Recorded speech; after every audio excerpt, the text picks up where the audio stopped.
안녕하세요, 명품 가족 여러분. 오늘은 계약서 작성과 관련한 일에 대해서 안내를 드리고자 합니다.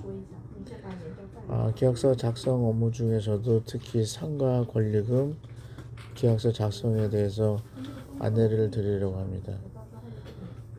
우리 주변에 보면 상가 운영하시는 분이 가게를 정리하고 다른 사람한테 양도를 할 때 공인중개사의 수수료를 좀 절약하고자 양 당사자 간에 쌍방 합의하에 계약서를 작성하는 경우가 가끔 있습니다.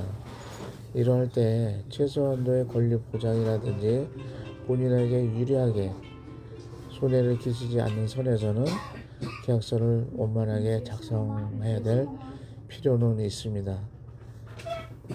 이에 대해서 계약 전에 준비할 사항이라든지 몇 가지 사항을 알려드릴 테니까 혹시라도 직접 작성하실 때 최소한도 준비할 사항을 챙겨주시고, 그래도 도움이 필요하시면은 명품행정사 이정섭 행정사를 찾아주시면 감사하겠습니다. 계약 전에 준비해야 될 사항은 먼저 양 당사자 간에 권리금에 대해서 협의를 해야 될 것 같아요. 기존 임차인과 신규 임차인 간에 권리금을 얼마로 할 것인지에 대한 협의를 거친 다음에 건물주, 즉 임대인과 신규 임차인의 임대차 계약이 진행돼야 될 것입니다. 건물주의 동의 없이 진행하다가 권리금 보호를 받지 못하는 경우가 종종 있습니다. 그래서 사전에 건물주에게 최소한도 어떠한 사유 때문에 건물을 양도하고 나가야 되니 새 임차자를 찾았으니 건물주께서 계약하는데 동의를 해 주셨으면 하는 동의를 사전에 받아야 될 것 같습니다. 그리고 권리금 항목을 좀 챙겨봐야 되는데요. 어떠한 항목이 들어가야 될지 좀 챙겨봐야 됩니다. 첫 번째는 우리가 권리금 하면은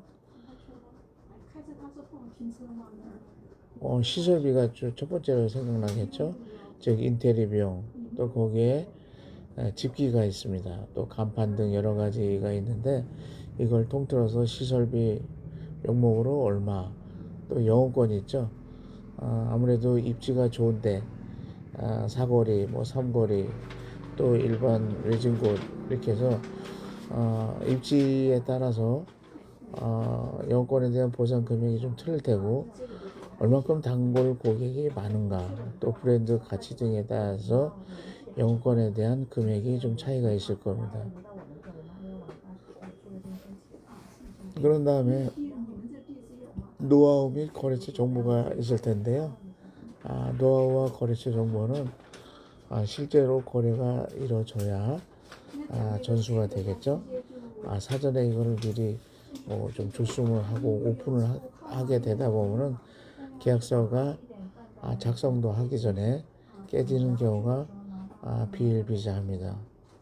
이런 부분에 대해서 일단 권리금 계약서를 작성하는 양 당사자는 최소한도 준비를 해야 될 사항 중에 하나입니다. 그리고 계약서를 작성을 하게 되면은 먼저 계약 당사자를 명시해야 됩니다. 기존 임차인, 즉 권리금 수령자가 되겠죠. 그런 다음에 신규 임차인, 권리금을 지급하는 자, 그 다음에 임대인, 건물주 정보가 기재돼야 됩니다.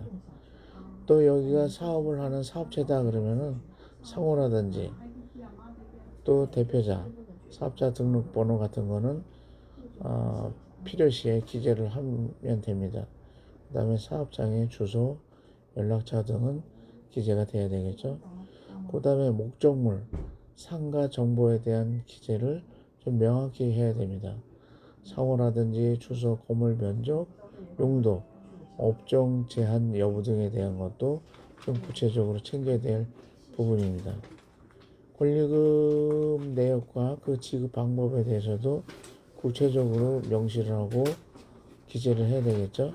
권리금 총액은 얼마고 지급 시기는 계약금은 언제, 중도금은 언제, 잔금은 언제 등으로 구분을 져야 좋을 것 같습니다.